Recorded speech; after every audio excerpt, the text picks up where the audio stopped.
Hello, everybody out there, MaryvilleSaints.com and Saints Vision. I'm Jim Powers. Glad to have you with us on the Saints Vision Sports Show. Joining us is the women's basketball coach here at Maryville, Chris Ellis. And Chris, over the last couple weeks, a lot of good things have happened. A couple losses that you were right in the game with, but it seems like the girls are starting to get some things going as we come into the stretch run down the next 3 weeks. Well, it's a good thing because 5 of the next 6 games are all on the road. 5 of those teams, I think, have a combined record of over 100 wins. So it's going to be really tough to win, and if we don't shoot the ball well, it's going to be a long night. You know, talk a little bit about the stretch that we've got coming up. And I know the McKendree makeup is in the middle of this road trip that we've got. And, you know, we go down to southern Indiana, go over to Bellarmine, then come back and have to go over to McKendree. I know not a lot of people are big fans of that, but how does you and your coaching staff, how do you guys adapt to getting everybody ready on such a short turnaround over the next week? I don't know. I mean, we've never really had that situation. The last time we had 3 games in 1 week was 2 years ago when we did the UMSL thing. 3 years ago, 2 or 3 years ago, did the UMSL thing on, I think it was like a Monday, Martin Luther King Day, and after a weekend of playing, then turned around and played 2 more. So it's been a while since we've done that. All those teams are so good that you really don't have time to reflect on the last game before you have to play the next game, so maybe that's a good thing. Let's talk a little bit about a couple of the players over the last couple of weeks. And I think first off, we just talked to her a few minutes ago, Shelby Miller. I'm trying to find out for sure, but it's got to be one of the quickest players to get to the 1,000-point barrier as a junior. I think there's only been one other one, and yeah, in my tenure here, she's gone the fastest. She's gotten 1,000 points faster than anybody else. So, Shelby's obviously a great player. I mean, she's, gifted athlete, and, she's going to be a Hall of Fame kid, here at Maryville, and she's up for All-America status this year as we speak. So, her stats speak for themselves.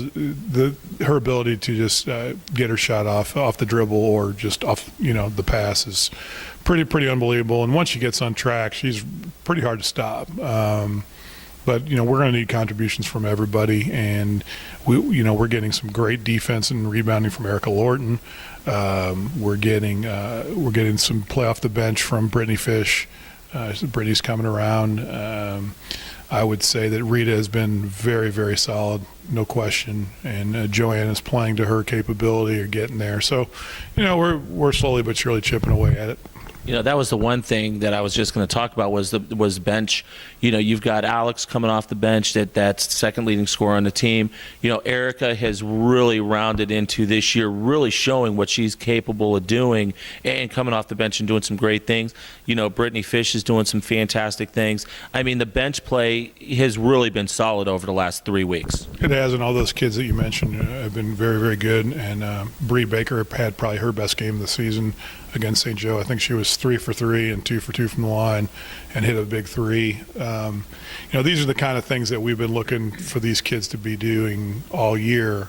I don't know why or when it turns the corner. I just hope it keeps going because, we're going to need that. Southern Indiana is huge. They have 2 6'3" girls, and they both, tip in at they're not, put it this way, they're not skinny. Right. And we have Bellarmine, who's going to look to be getting some revenge, and we're kind of right there in the conference, 8, 9, 9, 10 with them in the league right now. So, it's hard to believe that here we are at a 500 record talking about 10th place, but that's our GLVC. Yeah, and we've talked a lot about how tough the conference is, and we're sitting in a dogfight right now with Bellarmine, and actually it's the 8-9 slot right now that we're sitting in. So this weekend and then the McKendree game on Monday, there's a lot on the line when you talk about games with 3 weeks left in the regular season. Well, there is, and the biggest difference between 8, 9, 10 is that at 8 you get to play at home, and you play 9. So it doesn't really make any difference who you play, but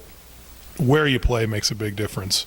And then, as far as going 10, 11, well, then you're looking at higher seeds at their place also. So, we really need to win, 2 or 3 more. We're certainly capable of it. But those early season losses they came down to 1 or 2 possessions. I mean, we're going to rue those, I think, for a long time, and we're going to have to get past that because there's really no other option. Absolutely, Chris. Thanks so much, and we'll talk to you down at Evansville on Thursday evening. Can't wait. Chris Ellis, everybody, the head women's basketball coach here at Maryville. All the games will be on Saints Vision this coming Thursday from Evansville, Indiana, at Southern Indiana. We'll have the opening tip at 5:15, and then on Saturday, everything here in the Central Time Zone will be an hour earlier, so it'll be a 1 o'clock tip down on the East Coast time at Bellarmine. We'll go on the air about 11:55 here in St. Louis. Also, make sure you follow us on Twitter at Maryville Saints for all the great things that are going on here in the athletic department. And then like us on Facebook. Go to facebook.com and just like our page, Maryville Athletics. For Chris Ellis, I'm Jim Powers. Glad to have you on board with us on MaryvilleSaints.com and Saints Vision. And as always, go Saints.